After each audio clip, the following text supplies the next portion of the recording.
ఈ video government rules పాటిస్తూ helmet ధరించి లైసెన్స్ కలిగి ఉన్న గొప్ప యూదులకు అంకితం చేస్తున్నాను. హెల్మెట్ ధరించండి. హెల్మెట్ ధరించడం వల్ల ప్రమాదం జరిగినప్పుడు జరిగే మరణాలను తగ్గించవచ్చు. అయితే కొంతమంది కాదు చాలా ఎక్కువ మంది హెల్మెట్ పెట్టుకోవడానికి అస్సలు ఇష్టపడడం లేదు.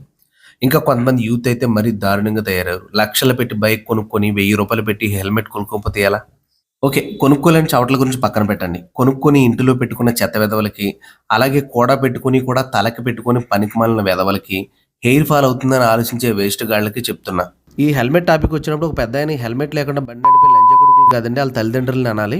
వాళ్ళంటే వీళ్ళకి బుద్ధి వస్తుంది అనేసి అన్నారు. ఆ బూత్ మాట అన్నప్పుడు నాకు కొంచెం బాధ అనిపించింది. అయినా కూడా చాలామంది ఈ విధంగానే తిట్టుకుంటారు.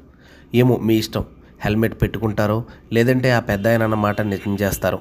సరే, అది పక్కన పెడితే వృధాగా సినిమాకి షికారికి అని బోలెడని డబ్బులు పాడు చేస్తారు. ఒక హెల్మెట్ కొనలేరా? జుట్టు పాడైపోతుంది అనుకుందాం. హెల్మెట్ పెట్టుకునే వారు 2 రోజులకు ఒకసారి అని తలస్నానం చేయండి, సరిపోతుంది.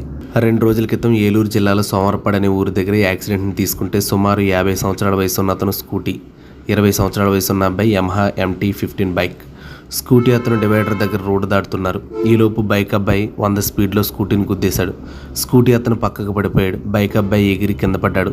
తలకి చాలా పెద్ద దెబ్బ తగిలింది. తల విడిపోయింది.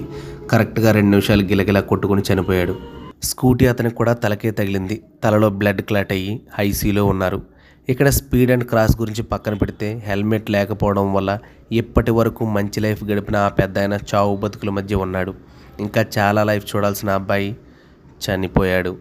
ఎన్నో ఆశలు పెట్టుకున్న తల్లిదండ్రులకు శోకం మిగిల్చాడు. కనీసం హెల్మెట్ ధరిస్తే కొంతలో కొంత మంచి జరిగి ఉండేది. అందుకే దయచేసి హెల్మెట్ ధరించండి. ఇక హెల్మెట్ ధరించడం పక్కన పెడితే ధరించేలా చేయండి. అమ్మ నాన్న కొడుక్కి చెప్పండి, అన్నయ్య తమ్ముడికి, తమ్ముడు అన్నయ్యకి చెప్పండి. ఓ భార్యమని నీ భర్తకి చెప్పు హెల్మెట్ పెట్టుకోమని. అందరం చెప్దాం హెల్మెట్ ధరించమని. ముఖ్యంగా చెప్పే మనం కూడా ధరించాలి. చాలామంది వేస్ట్ గాళ్ళకి ఈ వీడియో నచ్చదని నాకు తెలుసు. హెల్మెట్ పెట్టుకున్న వాళ్ళందరూ దయచేసి ఈ వీడియో అందరికీ షేర్ చేయండి. కంటెంట్ కరెక్ట్ అనిపిస్తే దయచేసి సబ్స్క్రైబ్ చేయండి.